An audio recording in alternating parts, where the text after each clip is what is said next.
नमो अरियंताणम नमो सिद्धाणम नमो आयर्याणम नमो वज्जायाणम नमो लोये सब शाहुणम ईसु पंच नमोकारो सव पाव पणाशणो मंगलाणम च सद्वेसिम पढ़मं हवै मंगलम पढ़मं हवै मंगलम सिद्धाणं नमो किचा संजयाणं च भावो संति संति करेलोये पत्तो गई मणोत्तरम। पंच परमेष्टि भगवंतों ने भावपूर्वक वंदन नमस्कार कर धर्मप्रेमी श्रावक श्राविकाओं उत्तराध्ययन सूत्र अध्ययन 8 प्रवचन नंबर 11 આજના આપણા વ્યાખ્યાનનો વિષય છે કપિલ કેવડીનો ઉપદેશ। કપિલ કેવડીનો ઉપદેશ ગઈકાલે આપણે પ્રવચનની અંદર જોયું કે કપિલ કુમાર એ પોતે લોભને જીતે છે અને કેવળ જ્ઞાની બને છે, કેવળ જ્ઞાનને પ્રાપ્ત કરે છે। કેવળ જ્ઞાન અને કેવળ દર્શન બંને સહચારી છે। કેવળ જ્ઞાન આવી જાય પછી કેવળ દર્શન પણ આવી જાય છે। અજ્ઞાન જ્ઞાન અને કેવળ જ્ઞાન આ ત્રણ વસ્તુને પણ સમજવા જેવી છે। અજ્ઞાન અજ્ઞાન એટલે જ્ઞાન ન હોવું, ખબર ન હોવી, સાચું શું અને ખોટું શું એની જાણકારીનો અભાવ, એનું નામ છે અજ્ઞાન। અત્યાર સુધી આપણે ખૂબ અજ્ઞાન દશાની અંદર રહ્યા। સાચું શું ખોટું શું, લાભદાયી શું, નુકસાન કરતા શું એ બધું ખબર ન હતું, એ છે અજ્ઞાન। પછી જ્ઞાન, પછી સાચું શું અને ખોટું શું એનો ડિફરન્સ ખ્યાલમાં આવે, રાઈટ અને રોંગ શું એની ખબર પડે, મને લાભ શેમાં છે અને મને નુકસાન શેમાં છે એવો ખ્યાલ આવે, એનું નામ છે જ્ઞાન। જ્ઞાન એટલે જાણપણું।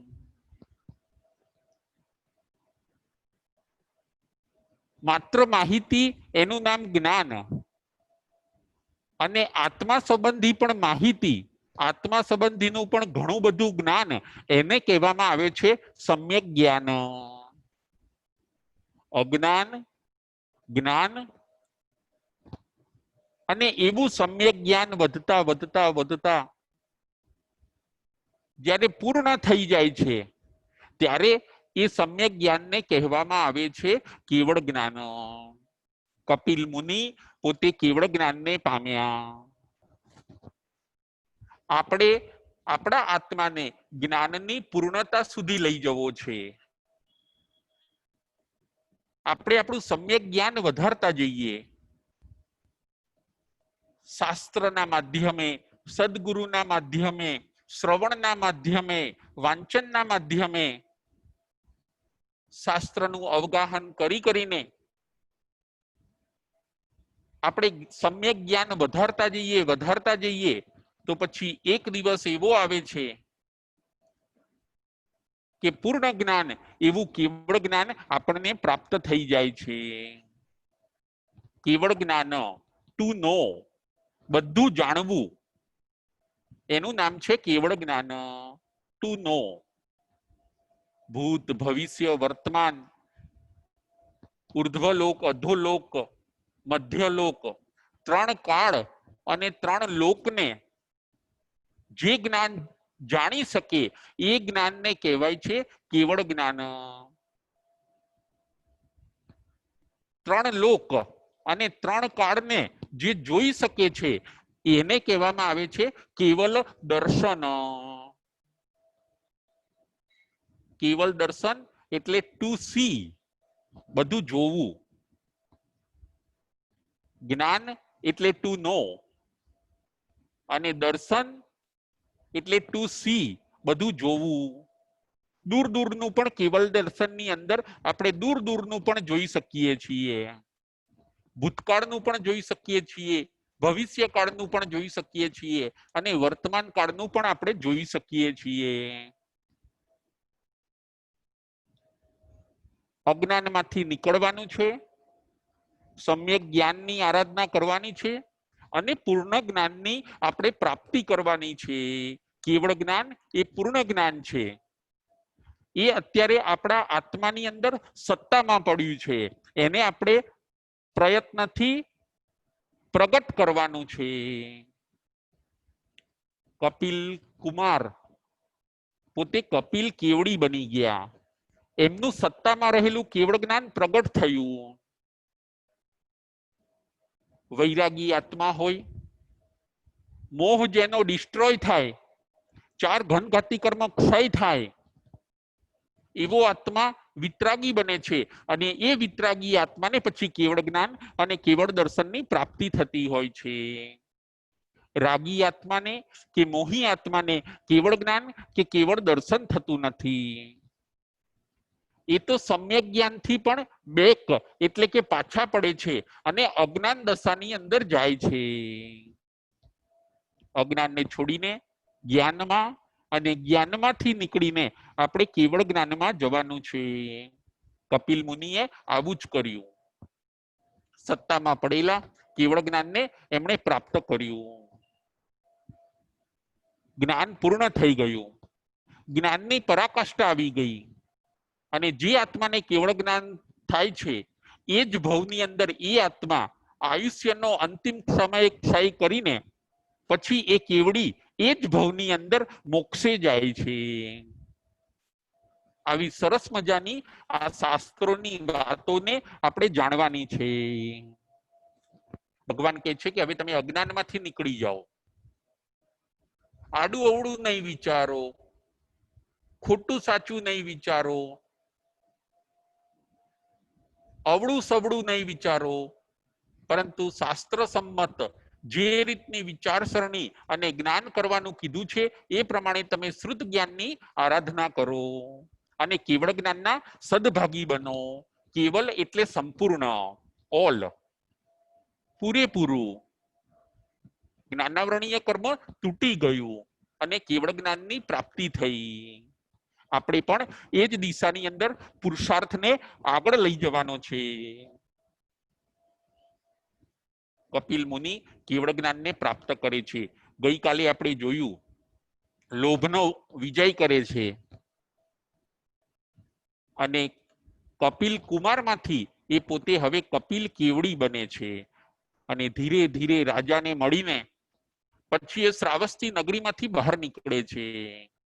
જુઓ, ગૃહસ્થાશ્રમની અંદર જેને કેવળ જ્ઞાન પ્રાપ્ત થઈ જાય એને પછી દેવો વેશ આપતા હોય છે. સાધુ જીવનનો વેશ, રજોહરણ, મોહપતિ, કપડા, એ બધું દેવલોકમાંથી દેવો એમને આપે અને કેવળ જ્ઞાન થઈ ગયા પછી એ પોતે શ્રમણનો વેશ અંગીકાર કેવડી ભગવાન કરે. એ ગૃહસ્થ વેશમાં વિચરણ ન કરે. ભલે ગૃહસ્થ વેશની અંદર કેવળ જ્ઞાન થયું પરંતુ વિચરણ એ શ્રમણના વેશની અંદર પોતે કરે છે. હવે રાગ રહ્યો નહીં, સંભાવની વૃદ્ધિ થઈ ગઈ, વિતરાગતા આવી ગઈ, આખું વિશ્વ પોતાનું લાગે છે.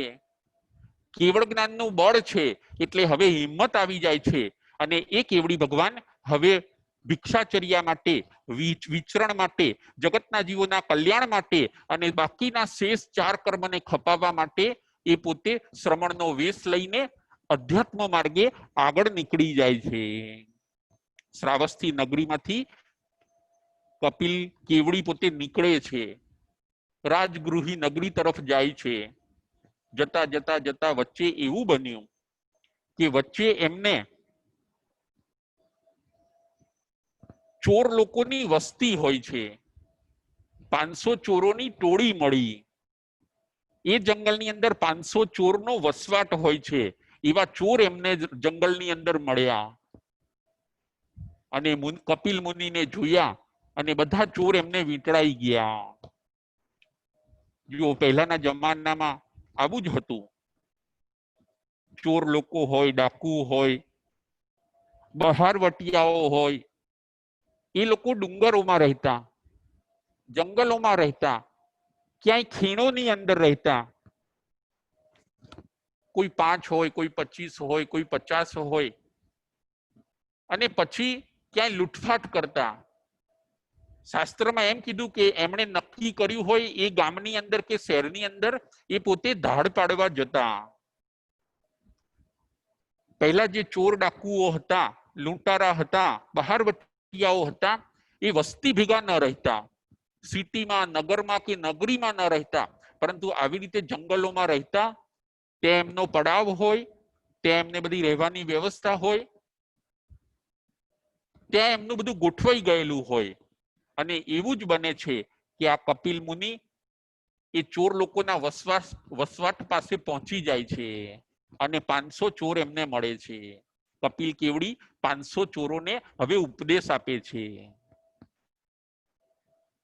કેવળ જ્ઞાનમાં એમને બધું દેખાતું હોય કે હવે મારે આગળ આગળ શું કરવાનું છે. આપણને અત્યારે કેવળ જ્ઞાન નથી, એટલે કાલે શું થશે એ આપણને ખબર નથી, કલાક પછી શું થશે એ આપણને ખબર નથી. જ્યારે કેવડી ભગવાનને તો દરેક કલાકની, દરેક દિવસની ખબર હોય છે. કેવડી ભગવાન તો દરેકના મનની અને ઘટઘટની વાત પોતે જાણતા હોય છે. કોના મનમાં શું વિચાર ચાલી રહ્યા છે, કયો આત્મા અધ્યાત્મ માર્ગે આગળ નીકળશે, કયો આત્મા નહીં નીકળે, વગેરે સમગ્ર ભાવો, સમગ્ર દ્રવ્યની સમગ્ર પર્યાયોને કેવડી ભગવાન જાણે છે. કપિલ કેવડી હળુકર્મી 500 ચોરોને જાણીને અને એ પોતે ઉપદેશ આપે છે. 500 ચોર હળુકર્મી હોય છે, એમને સત્સંગની જરૂર હોય છે. સત્સંગ એ પારસમણી છે, જેને ટચ થાય એ આત્માના જીવનનું પરિવર્તન થઈ જતું હોય છે.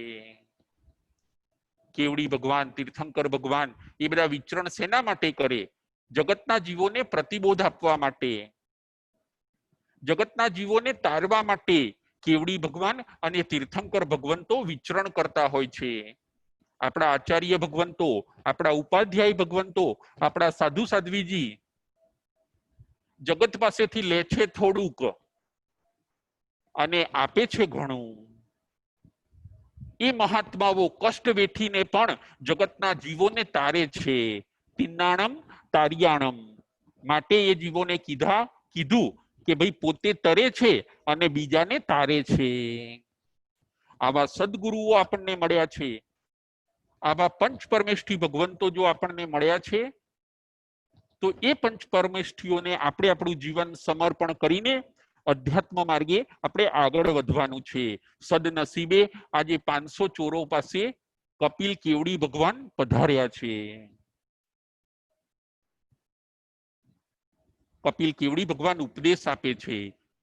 નંબર 1, માખી બળખાની અંદર ફસાઈ ગઈ. નંબર 2, કામ ભોગોને છોડવા મુશ્કેલ છે. નંબર 3, તૃષ્ણાનો અંત નથી. અને નંબર 4, ધર્મને આરાધો. આ 4 પોઈન્ટ ઉપર કેવડી ભગવાન ચોરોને ઉપદેશ આપે છે. નંબર 1, માખી બળખાની અંદર ફસાઈ ગઈ. માખી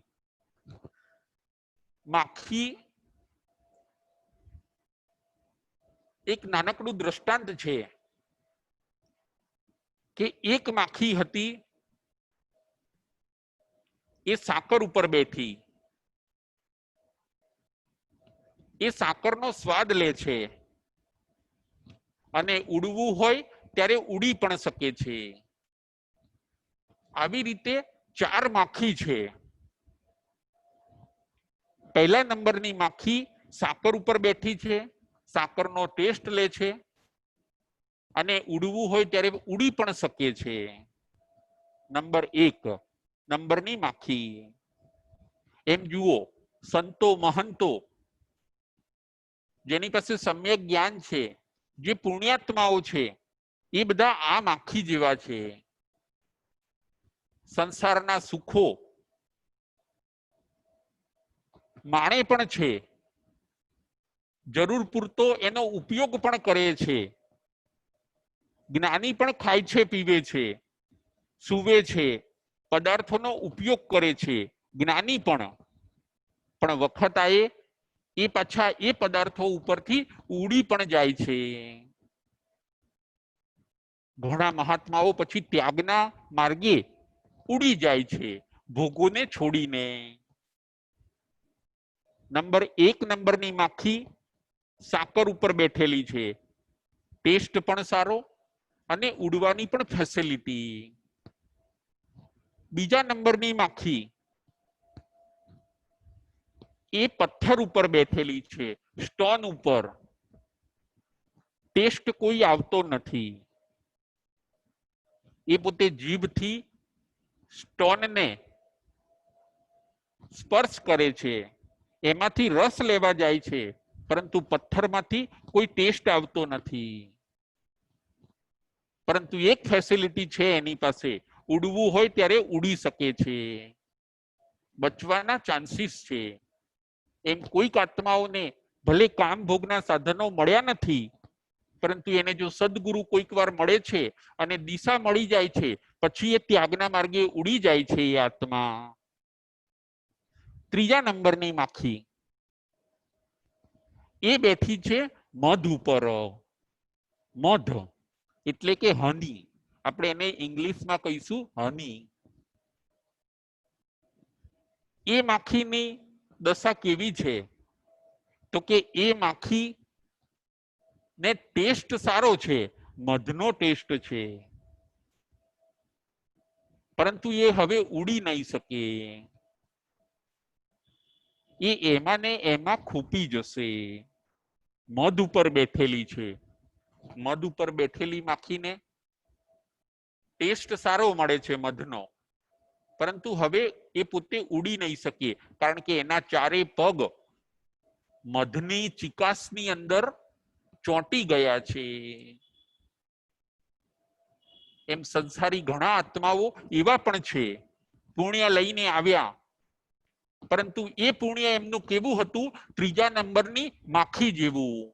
ટેસ્ટ સારો, ભોગનો ઉપયોગ બધો કરે, પરંતુ ત્યાગ માર્ગે એ પોતે ઉડી ન શકે, ધર્મ માર્ગે ઉડી ન શકે. બસ એ મધમાં ને મધમાં પોતાનું જીવન પૂરું કરવાનું. ભાગ્ય ને પુણ્ય લઈને આવ્યા હતા, પરંતુ હવે એ ભાગ્ય ને એ પુણ્ય એ ભોગની અંદર જ ફિનિશ કરવાનું. ચોથા નંબરની માખી કપિલ કેવડી પોતે ઉપદેશ આપે છે, બજ્જઈ ખેલમી મચ્છિયા, બજ્જઈ મખિયા ખેલમી. ચોથી માખી એ સેના ઉપર બેઠી છે? પહેલી માખી સાકર ઉપર બેઠેલી હતી, બીજી માખી પથ્થર ઉપર બેઠેલી હતી, ત્રીજી માખી મધ ઉપર બેઠેલી હતી. હવે ચોથી માખી છે એ પોતે બળખા ઉપર બેઠેલી છે. બળખા ઉપર એટલે કફ ઉપર. અસુચિ, કફ, શ્લેષ્મ, બળખો, કોઈક માણસની અસુચિ એના ઉપર બેઠી છે. એને એમ થયું કે અહીંથી મને ટેસ્ટ મળશે, એટલે એ માખી બિચારી ત્યાં બેસી ગઈ. એના નસીબ કેવા જુઓ. ટેસ્ટ પણ નહીં સારો અને હવે ઉડી પણ નહીં શકે, એને ટેસ્ટ પણ સારો નહીં મળે અને એ પોતે ઉડી પણ નહીં શકે, કારણ કે એના ચારે પગ શ્લેષ્મની અંદર, કફની અંદર એની ચિકાસમાં ચોંટી ગયા છે. અનંત જીવોમાં કેટલાય તિર્યંચો, કેટલાય પશુ પક્ષીઓ, કેટલાય માણસો, કેટલાય જેને કહેવાય કેટલાય અસંગની જીવો, એ બધા કેટલાય એવા છે કે એ બધા આ ચોથા નંબરની માખી ઉપર બેઠેલા જીવા એ જીવો છે. કામ ભોગ તો સારા મળતા નથી, પરંતુ ઉડી પણ શકતા નથી. જો કોઈક ભિખારી છે, એની દશા પણ આ ચોથા નંબરના માખી જેવી છે કે એને કામ ભોગ કોઈ સારા મળતા નથી અને એ બિચારો ભિખારી ત્યાગ માર્ગે પણ આગળ વધી શકતો નથી. એની દશા ચોથા નંબરની માખી જેવી છે. આપણે આપણા આત્માની પણ તુલના કરવાની છે. મારું પુણ્ય કેવું હોવું જોઈએ? તો કે સાકર ઉપર બેઠેલી માખી જેવું હોવું જોઈએ. જરૂર પૂરતો હું ઉપયોગ કરું અને પછી સમય આવે ત્યારે હું ત્યાંથી ઉડી જઉં, ત્યાગ માર્ગે આગળ વધું. કપિલ કેવડી પોતે 500 ચોરોને આ દ્રષ્ટાંત સમજાવે છે. બીજા નંબરમાં કહે છે દુપરિચયા ઈમે કામા, કામ ભોગોને છોડવા મુશ્કેલ છે, સરળ નથી. આપણે વિચારીએ, આપણને ઘણી વાર એવું થાય કે સાંજે આપણે પણ ચોવિયાર કરી લઈએ, પરંતુ પાછું એમ થાય કે બધાની સાથે બધા મોડા જમે છે, બધાની સાથે પાછું જમવું પડે. એકાદ દિવસ હોય તો બરાબર છે, રોજ હવે વહેલું કઈ રીતે ખાવું ફાવે? આવું બધું વિચારીને આપણે રાત્રિ ભોજનનો ત્યાગ કરી શકતા નથી અને ભોગોને છોડી શકતા નથી. દુપરિચયા ઈમે કામા, કામ ભોગોને છોડવા મુશ્કેલ છે. ભલે ઘણી વાર ભોગવતા નહીએ, પરંતુ કોઈક આપણને કહે કે તમે એ વસ્તુ ખાતા નથી, તો પછી પચખાણ લઈ લો ને. તો આપણને એમ થશે કે ના, પાછા પચખાણ લઉં ને જો એ વસ્તુ ખાવાનો પ્રસંગ આવશે તો, એટલે આપણે પાછો એ વસ્તુના પચખાણ પણ નથી લઈ શકતા. માટે આ સૂત્ર એમ જ કે છે કે દુપરિચયા ઈમે કામા, કામ ભોગો છોડવા બહુ મુશ્કેલ છે. મન માનશે જ નહીં. કોઈક સુરવીર આત્મા હશે, એ જ મનને મનાવીને મનનું સાંભળ્યા વગર તરત જ પચખાણના ઘરની અંદર પોતે આવી શકે છે.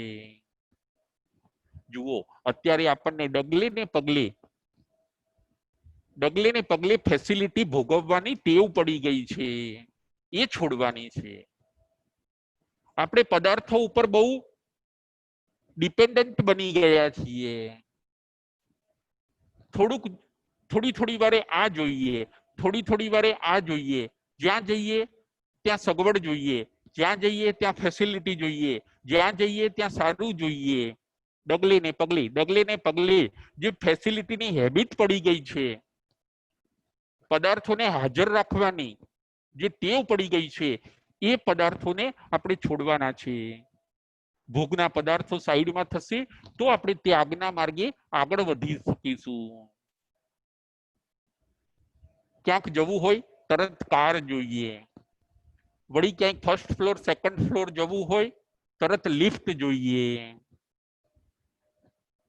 વળી પાછા કોઈના ઘરમાં જઈએ તરત જ પાછું ત્યાં આગળ ગરમી લાગે એટલે એસી ઓન કરાવડાવીએ. આ બધી ભોગોની ભૂતાવળમાંથી આપણે બહાર નીકળવાનું છે.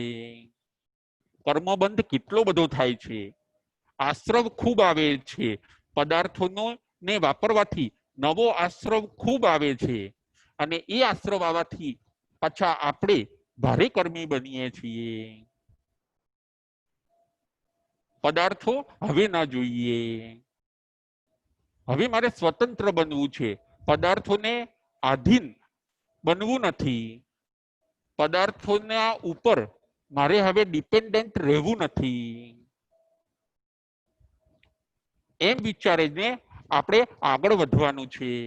કપિલ કેવડી એમ જ કે છે કે દુ પરિચયા ઈમે કામા. જે સામાન્ય માણસો છે, જે હજી સ્ટ્રોંગ નથી, સાધના માર્ગે હજી મનને જેને મજબૂત નથી કર્યું, એવા આત્માઓ માટે પદાર્થોને છોડવા, કામભોગોને છોડવા બહુ મુશ્કેલ છે. કુંડરીક મુનિ અને પુંડરીક મુનિનું દ્રષ્ટાંત આવે છે. કુંડરીક મુનિએ દીક્ષા લીધી હોય છે અને એમનો જ ભાઈ પુંડરીક એ રાજા હોય છે. એક અધ્યાત્મ જગતમાં શ્રેષ્ઠ હોય છે, એક ભૌતિક જગતની અંદર શ્રેષ્ઠ હોય છે. બંને ભાઈઓ પુંડરીક અને કુંડરીક. કુંડરીકે દીક્ષા લીધી, ઘણા બધા શિષ્યો થયા, આગળ વધ્યા. એકવાર શરીરની અંદર મોટો રોગ આવી ગયો. પછી એમને એમ થયું કે મારા ભાઈ પુંડરીકના રાજ્યમાં હું જઉં, એના રાજમહેલમાં રહું અને આ રોગની હું ચિકિત્સા કરાવું. પુંડરીકના ત્યાં આવે છે, પોતે રાજમહેલમાં પુંડરીક સ્વામી રહે છે પોતાના શિષ્યોને લઈને, ચિકિત્સા કરાવે છે. પુંડરીક પોતે પણ પોતાના ભાઈની ખૂબ ઊંચા ભાવથી સેવા કરે છે. સારા સારા વૈદ્યથી નિર્દોષ ઉપચાર કરીને એમની સેવા કરાવડાવે છે. પુંડરીકને તો ધીરે ધીરે હવે રોગ નાબૂદ થાય છે, પરંતુ હવે ધીરે ધીરે એમને રાજમહેલની અંદર ફાવી ગયું. જુઓ, કુંડરીક સ્વામી દીક્ષા લીધેલી છે, સંયમ જીવનનું પાલન કરતા હોય છે, પરંતુ એમને એમ થયું કે હવે આ રાજમહેલમાં રહેવું એ જ મારા માટે શ્રેષ્ઠ છે. અહીંયા કેવી મને સરસ સગવડ મળે છે, અહીંયા મારું બધું કેવું સરસ સચવાય છે, અહીંયા મારા માટે કેટલી સરસ ફેસિલિટી છે. આવું વિચારી વિચારીને સંયમ જીવનના હવે વિચારો એમણે પાછા કર્યા. સંયમ જીવન શિથિલ બન્યું અને હવે ધીરે ધીરે એમને એમ થયું કે મેં વળી ક્યાં દીક્ષા લીધી અને આ બધા કષ્ટોને સામેથી સહન કરવાનું ચાલુ કર્યું. જુઓ, મારો ભાઈ પુંડરીક એ પોતે આજે રાજા બનીને કેટલું બધું સરસ રાજ્ય ચલાવે છે અને કેવા સુંદર કામભોગોને, દિવ્ય કામભોગોને, ઉત્તમ કામભોગોને એ પોતે ભોગવે છે. હું જો સંસારમાં હોત તો મને પણ અડધું રાજ્ય મળત. અને આવું વિચારતા વિચારતા કુંડરીકે નક્કી કરી લીધું કે હવે રાજમહેલમાં જ રહેવું છે, અહીંથી વિહાર કરવો નથી. જુઓ, દુ પરિચયા ઈમે કામા. છોડી દીધેલા કામભોગને કુંડરીક સ્વામી પાછા પકડી લે છે અને એવું જ બને છે. પુંડરીક ખૂબ સમજાવે છે કે ભાઈ, હવે તમે વિહાર કરો, હવે તમે તમારા આત્માનું કલ્યાણ કરો, તમારા રોગની ચિકિત્સા થઈ ગઈ, હવે તમે સ્વસ્થ છો. તો કે ના, હવે એવું બનશે નહીં. હું પણ તારો ભાઈ છું, મને રાજ્ય આપો, મારે હવે રાજમહેલમાં રહેવું છે અને સુખોને ભોગવવા છે.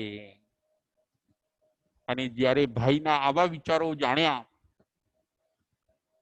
પછી પુંડરીકને ઘણું દુઃખ થયું, પરંતુ પુંડરીક પોતે મનથી મજબૂત હોય છે કે ના, હવે તો એટલા બધું મન મજબૂત થઈ ગયું પુંડરીકનું કે પોતે વેશ છોડવા પણ તૈયાર થઈ ગયા. અને એક દિવસ એવું જ બન્યું, કામભોગની અંદર આસક્ત બનેલા પુંડરીક સ્વામીએ વેશને પણ છોડી દીધો. પરંતુ પુંડરીક એ પોતે હળુકર્મી આત્મા હોય છે, સમ્યક જ્ઞાનથી વાસિત હોય છે. પુંડરીક પોતે એ જ વેશને, પોતાના ભાઈના વેશને પોતે પહેરી લે છે. એ શ્રમણના વેશને નીચે પડવા દેતા નથી.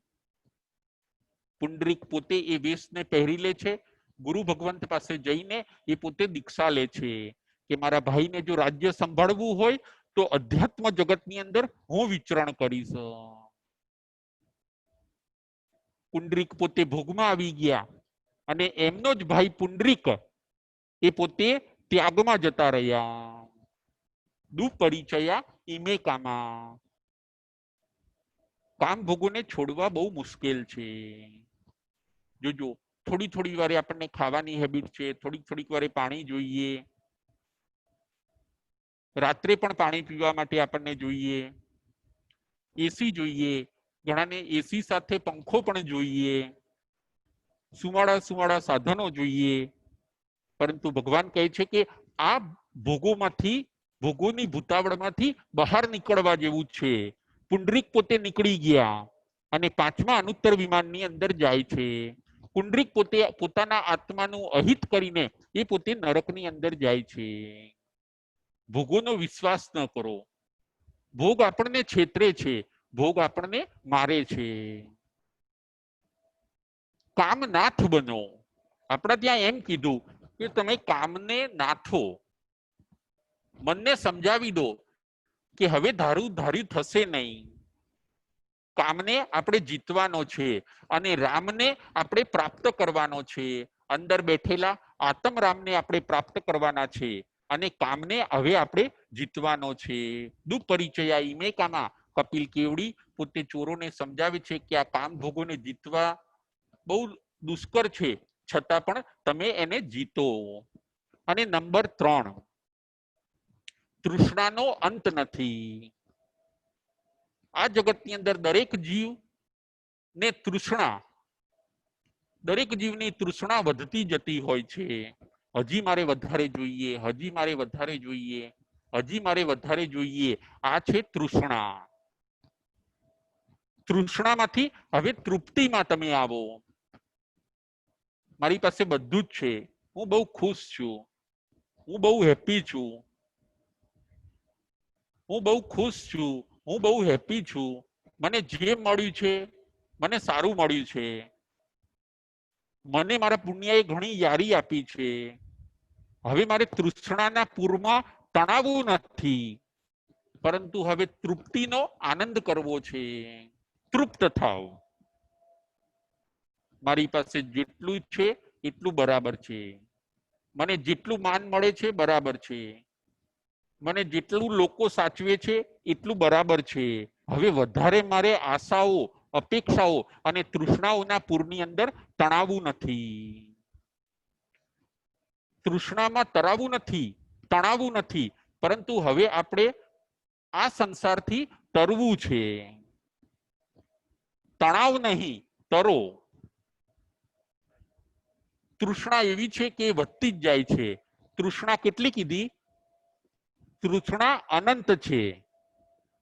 જો એનો તમે અંત ન લાવો તો તૃષ્ણા અનંત છે, પરંતુ અંત લાવી દો તો આવી જશે. 4 પ્રકારના ખાડા કીધા આપણા ત્યાં. પીટ, એને ઇંગ્લિશમાં કહેવાશે પીટ. નંબર 1, પેટનો ખાડો. એ ક્યારેય પુરાતો નથી. જોજો આપણે પેટની અંદર આજે અત્યારે જમીએ, પાછા 3-4 કલાકે પાછું ફરી જોઈશે. સવારે જમીએ, સાંજે પાછું અંદર નાખવું પડશે. પેટનો ખાડો પુરાતો નથી. નંબર 1, સમુદ્રનો ખાડો પુરાતો નથી. સમુદ્રની અંદર ગમે એટલી નદીઓ જાય, પરંતુ સમુદ્ર ખાલી ને ખાલી.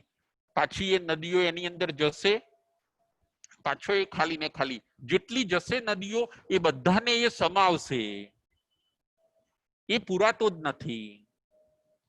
નંબર 3, સ્મશાનનો ખાડો. સ્મશાનની અંદર પણ જેટલા ડેડ બોડી જશે એ બધા સમય જશે. એ ખાડો પણ પુરાતો નથી. અને નંબર 4, તૃષ્ણાનો ખાડો. તૃષ્ણાનો પણ ખાડો એવો છે કે જો આપણે એની અંદર એને પૂરવાનો ટ્રાય કર ગમે એટલો કરીએ, દિવસ રાત એક કરીએ, પરંતુ તૃષ્ણાનો ખાડો પણ પુરાતો નથી. માટે આપણે તૃષ્ણાને પણ જીતવાની છે. અને નંબર 4 ની અંદર કપિલ કેવડી કહે છે 400 ચોરોને કે તમે ધર્મને આરાધો. તો કે ફાયદો શું?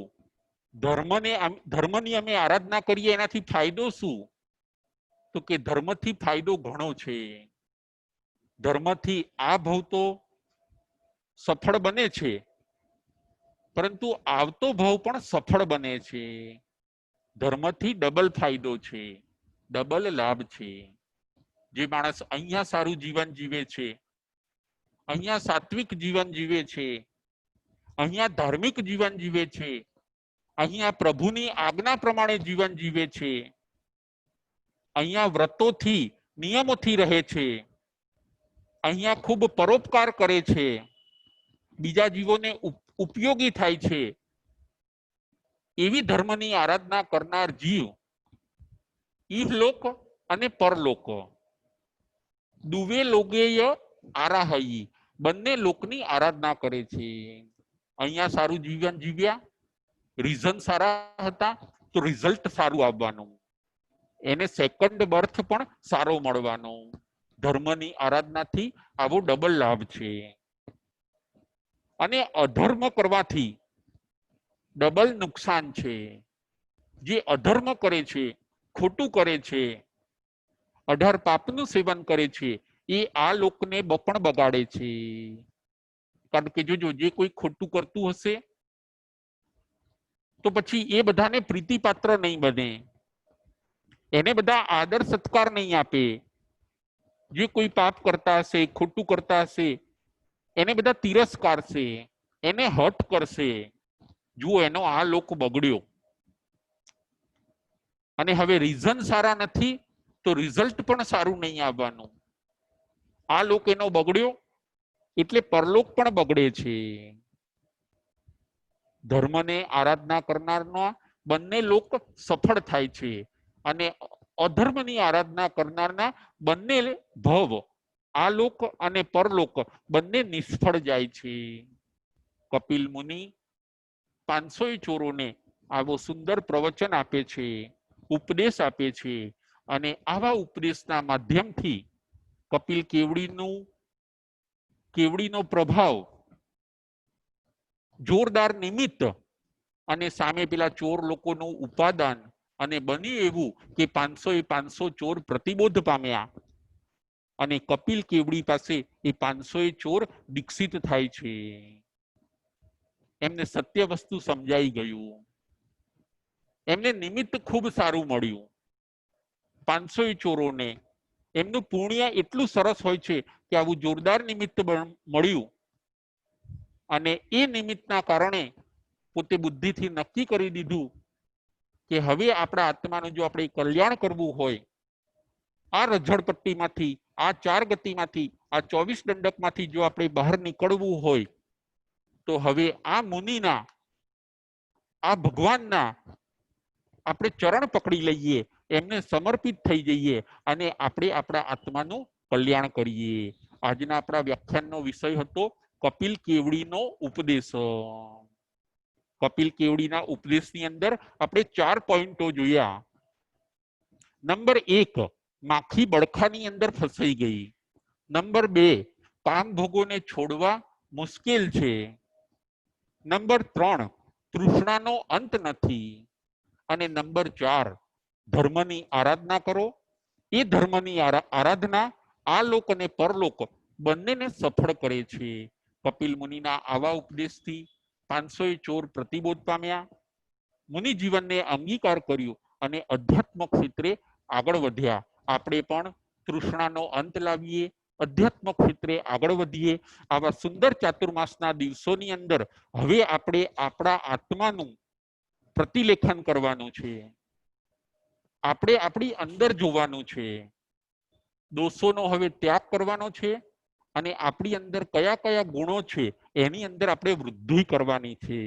આ ચાતુર્માસ આપણને પરિવર્તન કરાવનારું મળે, આ ચાતુર્માસ આપણને પરિવર્તન કરાવનારું બને, આ ચાતુર્માસ આપણને પ્રગતિ કરાવનારું બને, અને આપણે પણ અધ્યાત્મ ક્ષેત્રે ખૂબ આગળ વધી શકીએ. સમીપમાં આવનાર દરેકને પણ આપણે અધ્યાત્મના ક્ષેત્રે લઈ જઈ શકીએ, અને ઉભયનું, બંનેનું કલ્યાણ કરીને પ્રભુના આવા ઉત્તરાધ્યન સૂત્રના સુંદર ભાવોને આત્મસાત કરીએ. એ જ ભાવના. બોલો મહાવીર સ્વામી ભગવાન કી જય. જય જીનેન્દ્ર, જય મહાવીર.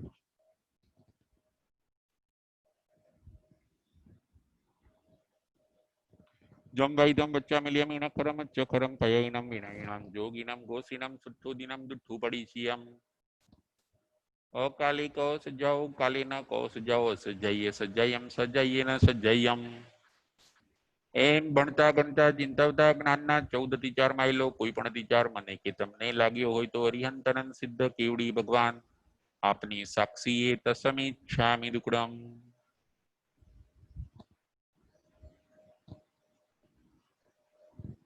હવે પ્રશ્નોત્તરી કોઈને પ્રશ્ન પૂછવાના હોય તો એ પોતે પૂછી શકે છે.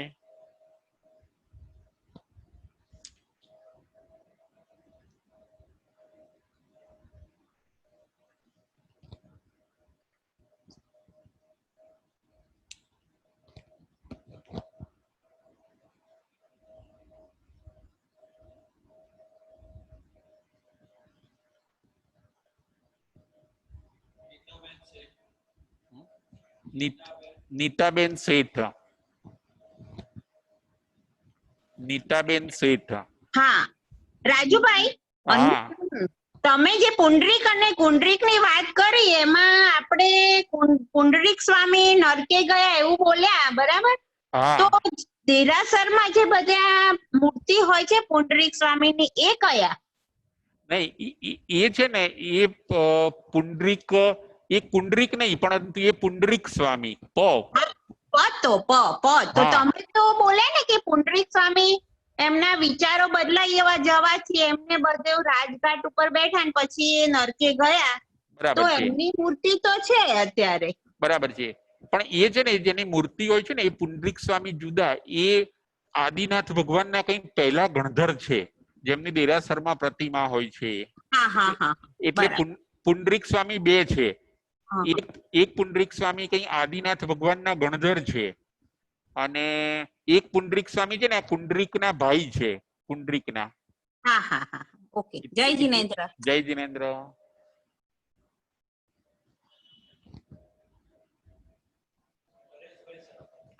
પરેશભાઈ શાહ.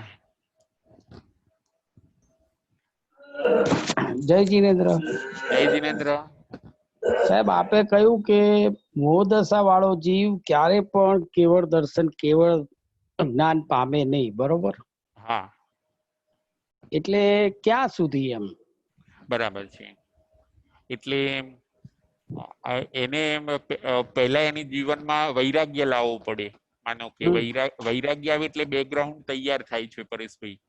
અને અને પછી એ 6ઠ્ઠા 7મા ગુણસ્થાને કે વૈરાગ્ય હોય, પછી આગળ વધતા વધતા એ છે ને 11મે જાય ને 12મી ગુણસ્થાને કે ત્યારે એની પાસે વિતરાગતા હોય છે. બરોબર. એટલે રાગ હવે એને જતો રહ્યો, એને ઓલ ઇક્વલ લાગવા માંડે કે બધા મારા છે, બધા સારા છે, ઓલ ઇક્વલ. મને એને મિત્ર પણ સારા લાગે અને દુશ્મન પ્રત્યે પણ એને મિત્ર ભાવ જ હોય. પરેશભાઈ, ઓલ ઇક્વલ. અને જયારે આવી વિતરાગતા આવી ગઈ એટલે શું થઈ ગયું? હવે મોહ ન રહ્યો. આપણને મારો મિત્ર સારો ને મારો દુશ્મન નહીં સારો, તો એ મોહ ભાવ છે પરેશભાઈ. બરોબર. તો આપણને એ રાગ દ્વેષ છે કે નહીં ભાઈ, મારા મિત્ર એટલે મને બહુ ગમે ને મારા દુશ્મન તો મને સહેજે ન ગમે, તો એ રાગ દ્વેષ વાળી અવસ્થા છે. ત્યાં સુધી આપણને કેવળ જ્ઞાન થઈ શકતું નથી યાર. રાગ દ્વેષ વસ્તુ અલગ છે, હું મોહ માટે કહું. હા, તો આ એટલે રાગ દ્વેષ જે બે ગુરુ ગૌતમ સ્વામી અને મરુદેવી માતા, બરાબર છે, બરાબર છે. આ બે ને મૂળ તો ભલે તમે કહો છો એ બરોબર છે, પણ એ બે મૂળ તો મોહના કારણે જ આ માર્ગ ઉપર કે કેવળ જ્ઞાન થયું ને એમને. ભગવાન પ્રત્યેનો મોહ જ એમને ખેંચી ગયો ને ભગવાન પાસે. હા, પણ એ પછી મોહ પણ એમને અંતે તૂટે છે ને, જ્યારે રાગ તૂટે છે ને ત્યારે એમને કેવળ જ્ઞાન થાય છે. હા, બસ. એટલે મારું એવું જ કેવું છે કે મોહ તૂટવો જરૂરી છે, બાકી મોહ દશા ભગવાન પ્રત્યેની તો હોવી જોઈએ એવું તમારું માનવું? હા, એને આપણે ત્યાં એમ કીધું છે કે એ પ્રશસ્ત રાગ તમને હોવો જોઈએ દેવગુરુ ધર્મ પ્રત્યે. અને એ પ્રશસ્ત રાગ પણ અમુક ઊંચે ગયા પછી તમારે એ પણ હવે છોડી દેવાનો છે. બરોબર. એટલે પછી જયારે અને રાગ અને દ્વેષ મોહનીય કર્મની પ્રકૃતિ છે બંને. બરોબર. એટલે મોહ જતો રહે ને વિતરાગતા આવી જાય, ઓલ ઇક્વલ લાગવા માંડે તમને. અને આપણે બસ પ્રેક્ટિસ એની જ કરવાની છે કે બધા આપણને સમાન લાગવા જોઈએ. અત્યારે આપણી પોઝિશન શું છે કે અમુક પોતાના લાગે છે ને અમુક પારકા લાગે છે. એટલે અત્યારે આપણી પાસે સંભાવ નથી, પરંતુ વિષમ ભાવ બહુ છે. પરેશભાઈ? ભાવ બધા રાગ દ્વેષ વસ્તુ બરોબર છે. હું કહેવા એમ માંગુ છું કે કોઈ પણ ગુરુ પ્રત્યે અથવા કે ભગવાન પ્રત્યેનો આપણો મોહ, એમાં તો રાગ દ્વેષ આવતો જ નથી ને. ભગવાન પ્રત્યેનો મોહ હોય તો એ મોહ છે જ. પછી તમે બરાબર જે છે. કહો છો એ બરોબર છે કે મોહ તૂટે અને કેવળ દર્શન કેવળ જ્ઞાન થાય, પણ જ્યાં સુધી તૂટે નહીં ત્યાં સુધી તો મોહ રાખવો જરૂરી ને ભગવાન પ્રત્યેનો. હા, એ બરાબર છે. તમે પ્રશસ્ત રાગ રાખો એ તમારું આલંબન છે, એને છોડી નહીં દેવાનો. બરોબર બરોબર. પેલા અપ્રશસ્ત બધો રાગ તમે છોડી દો અને પ્રશસ્ત નો રાગ કરો. પછી એ બરોબર પ્રશસ્ત નો રાગ એવો છે કે એ તમને છે ને કોઈક વાર પછી છૂટી જશે. છોડવા માટે મહેનત નહીં કરવી પડે. બરોબર બરોબર. ઓકે. આવું બધું છે સર. હા, ખ્યાલ આવ્યો? જયજી. હા, જય ખ્યાલ જિનેન્દ્ર. આવી ગયો. જય જીનેન્દ્ર. જય જિનેન્દ્ર.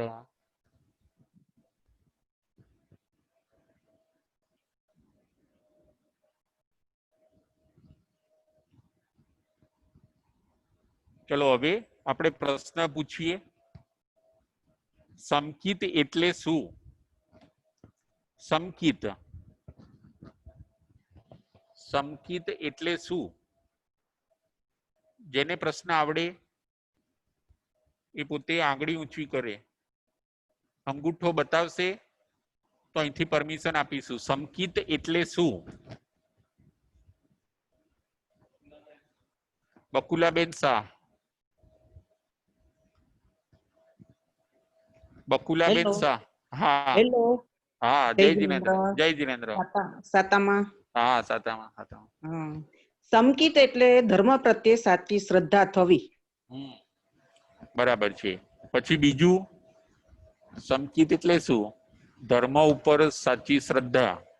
બરાબર છે. દેવ, ગુરુ અને ધર્મ ઉપર ધર્મ સાચી શ્રદ્ધા, પ્રત્યે સાચી શ્રદ્ધા થવી. એનું નામ સમકિત. સમકિત. બરાબર છે. પછી સાચી દ્રષ્ટિ, એનું નામ સમકિત ખરું કે નહીં? સાચી દ્રષ્ટિ. હા, સમ્યક દર્શન. સાચી દ્રષ્ટિ, સમ્યક દર્શન. એનું નામ સમ્યક દર્શન. બરાબર છે. બહુ સરસ. હવે મને એ કહો બકુલાબેન કે સાચી દ્રષ્ટિ વાળો બધું પોઝિટિવ લેશે કે નેગેટિવ લેશે? બેય લેશે. સાચી દ્રષ્ટિ વાળો શું કરશે? બેય લેશે. કંઈ પણ બનશે, પોઝિટિવ કંઈ પણ બનશે તો પોઝિટિવ લેશે કે નેગેટિવ લેશે? બેય લેશે. નેગેટિવ લેશે ને પોઝિટિવ લેશે. ના, એવું નથી. એ બધું પોઝિટિવ લેશે. પોઝિટિવ લેશે. હા, જેની સાચી દ્રષ્ટિ છે ને એ બધું પોઝિટિવ લેશે કે જે થાય છે, જે બન્યું એ બરાબર બન્યું, મારા કર્મના ઉદયથી બને છે. બરાબર. નુકસાન થશે તો એમ માનશે કે ચલો થોડુંક ઓછામાં પતી ગયું, બહુ ન થયું મને નુકસાન. બરાબર. એને કંઈક રોગ થશે તો એમ વિચારશે કે ચલો કઈ વાંધો નહીં, હવે મેં કંઈક ખોટું કર્યું હશે એટલે મને રોગ થયો, પરંતુ હવે હું ધીરે ધીરે હું આમાંથી બહાર આવી જાઉં, આર્ત ધ્યાન ન કરું. તો આવી રીતે દરેક વસ્તુ એના નુકસાનને પણ એ પોઝિટિવમાં ખતવશે પોતે. બરોબર. આપણે પ્રેક્ટિસ આ કરવાની છે કે જે થાય, જ્યારે થાય, જેમ થાય, તો આપણું સમ્યક દર્શન મજબૂત થાય, તો આપણે સાચી દ્રષ્ટિ વાળા છીએ. એટલે પરિસ્થિતિને આવકારવાની. હા, પરિસ્થિતિને આવકારવાની. ઘણીવાર આપણને રોગ થઈ જાય ને તો આપણે નિમિત્તનો વાંક કાઢતા હોઈએ છીએ. બરોબર. કે મેં આના ત્યાં ગયા અને ત્યાં આવું ખાધું ને પછી મને આવો રોગ થઈ ગયો. કે અમે આ એરિયામાં રહેવા ગયા અને ત્યાંનું આવું વાતાવરણ હતું એટલે મારા શરીરમાં આ રોગ આવ્યો. એમ નિમિત્તનો વાંક કાઢીએ છીએ. તો આપણે બરાબર. હજી આપણે પોઝિટિવ નથી, આપણે નેગેટિવ છીએ. બરોબર. આપણને કોઈ હેરાન કરે તો પણ આપણે પોઝિટિવ લેવાનું કે ભાઈ મેં એને કોઈ વાર હેરાન કર્યું હશે એટલે અત્યારે મને હેરાન કરે છે. તો તમે સમકીથી. બરોબર. તો તમે સમકીથી. અને રાજુભાઈ એક પ્રશ્ન. સમકિત જલ્દી સમકિત ક્યારે આવે? સમકિત ને જલ્દી લાવવું હોય તો કેવી રીતે આવે? બસ આજથી પોઝિટિવ, બધું પોઝિટિવ લેવાનું ચાલુ કરો, સમકિત ચોક્કસ આવશે. બરોબર. ઓકે. કોઈ તમને ખખડાવી દે તો પણ તમારે એમ માનવાનું કે મારી ભૂલ હતી એટલે મને કીધું, એમાં મારે ફેરફાર કરવાનો છે. બરોબર. એમ કરીને આ તો શું થાય કે એ આપણને ખખડાવે ને આપણી કંઈક ભૂલ બતાવે એટલે આપણે પાછા સામે એને ખખડાવવા લાગીએ કે નિમિત્તનો વાંક કાઢીએ એટલે આપણે મિથ્યા દ્રષ્ટિ બની જઈએ છીએ પછી. બરાબર. હવે સ્વીકાર કરવાનો છે, હવે કઈ ઓપોઝ નથી કરવાનો એ રીતે. આપણે તો અહીંયા કર્મ ખપાવવા જ આવ્યા છીએ. સમ્યક દ્રષ્ટિને એમ જ રહેતું હોય કે ના હું કર્મ ખપાવું, હું આગળ વધું. દરેક વસ્તુ પોઝિટિવ લેવાની ખૂબ પ્રેક્ટિસ કરો, સંકિત આવી જશે. બરોબર. ઓકે. કોઈ મોટું નુકસાન થાય, કઈ રોગ આવે, કોઈ ખખડાવે, કોઈક આપણી સાથે ઝઘડે, કોઈક આપણને હેરાન કરે, તો આપણે એ બધી વસ્તુમાં ખૂબ શાંતિ રાખવાની અને કે એવું હોય ચાલ્યા કરે, એ મારું જ કર્મ, એ નિમિત્ત તો નિર્દોષ છે, આ મારું જ કર્મ મને હેરાન કરે છે એ રીતનું. એટલે મારે અશુભ કર્મ નહીં કરવા એમ કરીને પોતાના સામું જોવાનું. સમકીતિ હંમેશા આત્માનું વિચારે, આત્મા સામું જોવે. બરાબર. અને તો આપણે આગળ વધી શકીએ. એટલે દરેક વસ્તુ પોઝિટિવ લેવાની પ્રેક્ટિસ કરીશું ને આપણે, તો તરત સમકીતિ બની જઈશું. બરાબર. ખ્યાલ આવ્યો? હા, બરોબર આવી ગયો. ઓકે. Okay, thank you. ભગવાન મહાવીર સ્વામી કયા ભવની અંદર સમકીતની ને પ્રાપ્ત કર્યું? ભગવાન મહાવીર સ્વામીએ કયા ભવની અંદર સમકીતને પ્રાપ્ત કર્યું?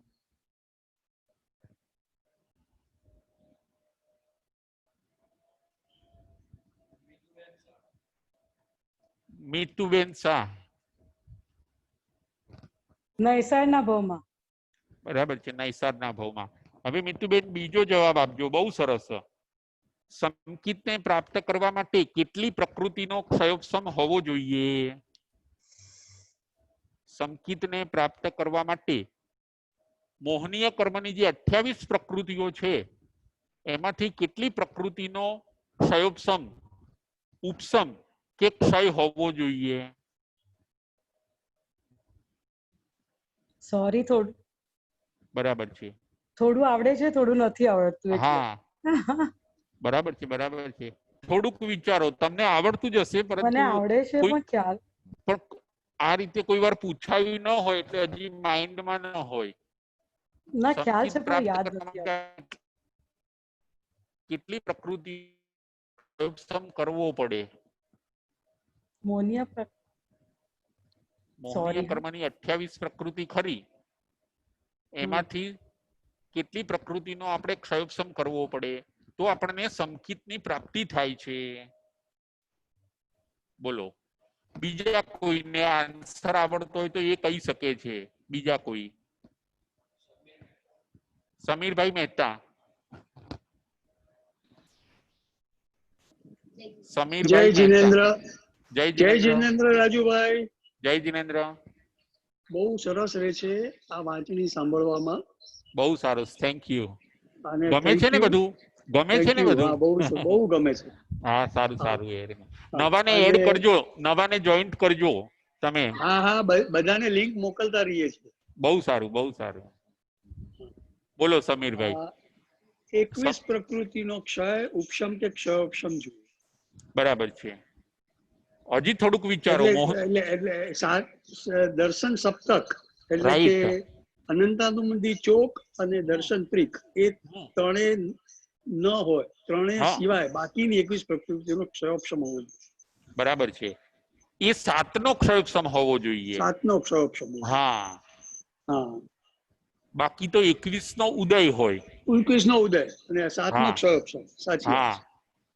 અનંતાનુબંધી ચોકડી એટલે કે અનંતાનુબંધી ક્રોધ, અનંતાનુબંધી માન, અનંતાનુબંધી માયા, અનંતાનુબંધી લોભ, એટલે એ અનંતાનુબંધી ચોકડી અને દર્શન ત્રિક, મિથ્યાત્વ મોહનીય, મિશ્ર મોહનીય અને સંકિત મોહનીય, એ 7નો ક્ષય, ક્ષયોપશમ કે ક્ષયોપશમ. હા, ક્ષયોપશમ એ થાય તો આપણને શેની પ્રાપ્તિ થાય છે? સમકિતની પ્રાપ્તિ. આપણે સમકિતી છીએ કે નથી? એનો જવાબ આપો. આપણે સમકિતી છીએ કે નથી? કેવડી ગમ્ય. બરાબર છે. એક કેવડી જાણે ને એક આપણો આત્મા જાણે, 2 જણ જાણી શકે છે. હા, હંમેશા પણ આપણે સમકિતી છીએ અને સમકિતની પ્રેક્ટિસ જાળવી રાખવાની. સમીરભાઈ, સાચી દ્રષ્ટિને આપણે ક્યારેય મિસ નહીં કરવાની, તો આપણે સમકીતી. ઓલવેઝ રાઈટ જોવાનું આપણે. પોઝિટિવ લેવાનું એમ કરવું પોઝિટિવ લેવાનું, અને બહુ જ પોઝિટિવ લઈશું ને આપણે તો આપણે પણ સમકીતી છીએ. જો નેગેટિવ લીધું તો આપણે મિથ્યા દ્રષ્ટિ થઈ જઈશું, અને જો બંને મિક્સ લીધું તો આપણે મિશ્ર દ્રષ્ટિ વાળા થઈ જઈએ છીએ. દરેક વસ્તુ હોય બહુ જ સવડી લેવાની, આપણે અવળું નહીં લેવાનું. આપણા દરેક સમય, સંજોગો, આપણી પરિસ્થિતિ બદલાય, ઘરની બદલાય, શરીરની બદલાય, ધંધાની બદલાય, પરંતુ બધી વસ્તુમાં આપણે સવડું અને વિચારીએ તો આપણે સમકીતી છીએ.